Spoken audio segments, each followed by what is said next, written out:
түрдүү ооруларга кабылганда сурайлы кайсыл сүрө шифа болот, кайсыл аят кайсыл ооруга. Албетте бүгүн билебиз, тиш ооруганда кайсыл дарыны ичиш керек, баш ооруганда кайсыл дарыны ичиш керек, ысытма болгондо кайсыл дарыны ичиш керек. Бирөө келип сураса кайсыл дарыны ичиш керек десе баарыбыз билебиз.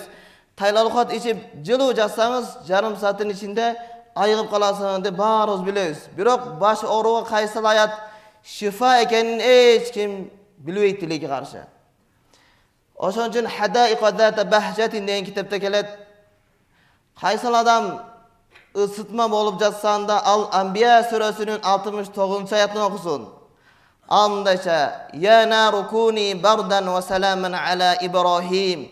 Эгерде ошол аятты биз ысытма болгон учурда чекебизди кармап туруп, так сандар менен 3, 5, 7 жолу окутурган болсок, Алла Таала бизди тез арада ысытма оорулардан айыктырат. Ошондой эле көзүбүз оруп жатабы? Анда кайсы аятты окуйлу? Эгер көзүбүз оруп жатса, Коф сүрөсүнүн 22-аятын окуйлу. Ар бир намаздан кийин 3 жолу окуган адамга Алла Таала көзүнө шифа берет. Мурдагынан дагы жакшы көрүп калат.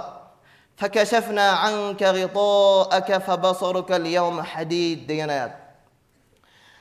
Ошондой эле ар бир оорга шифа болгон аят бул Юнус сүрөсүнүн 107-аяты. Кимдин кайсыл жери ооруган болсо, ошол ооруган жерин кармап туруп, Юнус сүрөсүнүн 107-аятын ачыктап айтканда, "Ва iyyamsaskallahu bidurrin fala kashifa lahu illa hu" деп окуй турган болсок, кайсыл оорун болмосун, Алла Таала ошол оорундан бизди тез аранын ичинде айыктырат Алла Таала. Ошондой кээ бирлер суроо болушу мүмкүн, кээ бирлерде уулум болбой жатам деп. Алла Таала буну дагы аяттарда, хадистерде кайсыл аятты окуса уулду болот, бул дагы айтылган. Ошол Хадайqa zata bahja деген китепте келет. Кайсыл адам уулду боло албай жаткан болсо, анда ал Шура сүрөсүнүн 49 жана 50-аяттарын окусун. Ал аятта мындайча: "Лиллахи мулкус самавати вал ард, яхлуqu ма яша, яхабу лиман яша'у инатha ва яхабу лиман яша'у adh-dhukur, ау юзаввижухум dhukrana ва инатha ва яж'алу ман яша'у aqima, иннаху алимун qadир". Бүгүн кээ бирлер балалуу боло албастан түрдүү адамдарга, түрдүү көз ачыктарга барып жүрөт. Аларга барыш биринчиден күнөө, экинчиден ага кажет жок, эгерде биз Куран менен тааныша турган болсок. Ошон үчүн биз Куран менен тыгыз байланышта болсок, бизге жашоо өтө жеңил.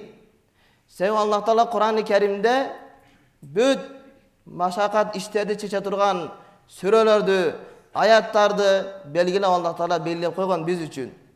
Пайгамбарыбыз айтат, Фатиха сүрөсү өлүмдөн башка баардык ооруларга шифа дейт.